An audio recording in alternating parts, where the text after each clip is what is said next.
Welcome to Financial Moves UK, teaching you everything you need to know about finances.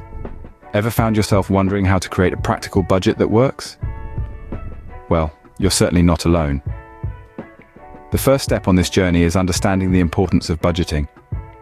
It's like a financial roadmap, guiding you towards your goals and helping you avoid those pesky detours of overspending.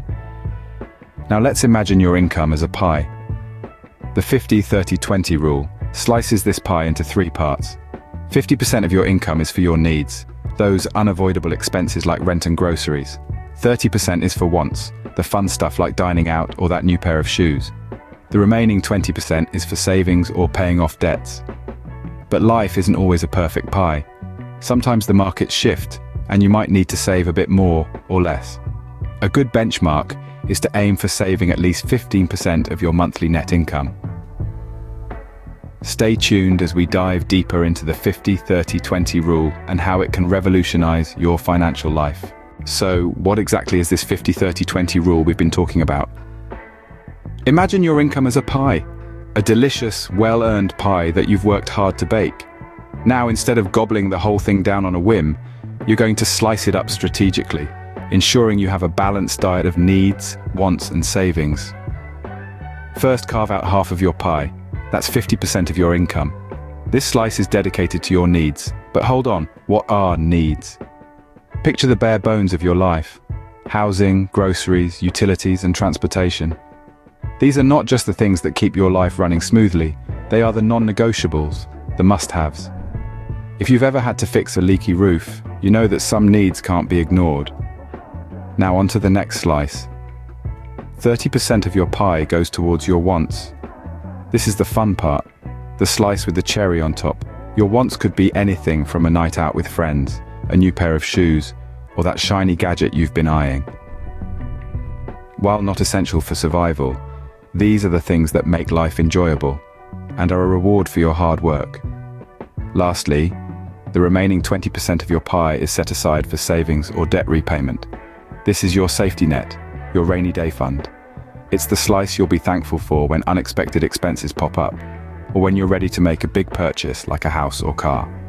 Think of this 20% as your personal financial bodyguard, always there to have your back. But remember, if you're in debt, it's a good idea to use this slice to pay that down first. So there you have it, the 50-30-20 rule in a nutshell, or rather, in a pie.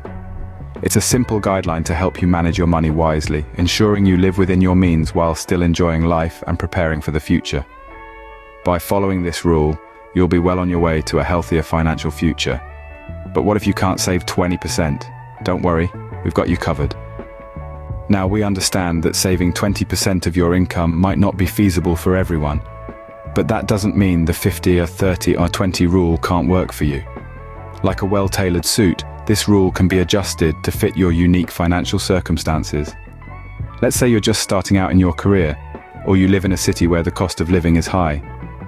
The 50-30-20 rule might feel like a straitjacket, but don't worry, it's possible to tweak these percentages to better suit your lifestyle and financial situation. First, let's look at the 50 in the 50-30-20 rule, which represents essential expenses like rent, groceries, and utilities. If these costs are higher than 50% of your income, it's time to scrutinize where your money is going. Can you cut back on certain expenses? Or perhaps it's time to consider a side hustle to boost your income. Next, we have the 30. This is the fun part of your budget, your lifestyle choices. If your essentials are eating into this part of your budget, it might be time to make some tough decisions. Do you really need that daily latte or the latest smartphone? Remember, every pound saved here can go towards your savings. Then we have the 20, which is your savings. If you're finding it hard to save 20% of your income, don't beat yourself up. Instead, aim to save at least 15% of your monthly net income. Why 15%, you ask? Well, it's a good starting point. It's an achievable goal that can still make a significant impact on your financial future. But what if even 15% feels like a stretch? Remember, the most important thing is that you're saving something. Even if it's just 5% or 10% to start with, the key is to make saving a habit. Over time, as your income increases or your expenses decrease, you can slowly ramp up your savings rate. Remember, it's not about the exact numbers, it's about forming healthy financial habits. Speaking of habits, let's talk about debt. Debt. It's a four-letter word that can cause a lot of stress, but it doesn't have to. In our financial journey, debt often becomes an unwelcome traveling companion. However, it's important to remember that it should be given priority. Think of it as a stone in your shoe. Ignoring it won't make it disappear. Instead, you need to address it head-on. Now, there are a couple of proven strategies to tackle debt: the debt avalanche method and the debt snowball method. Let's break them down. Imagine you're standing at the base of a mountain of debt. The debt avalanche method is like starting at the top, dealing with the highest interest rate debt first, and then working your way down. This way, you're saving money in the long run because you're paying less in interest.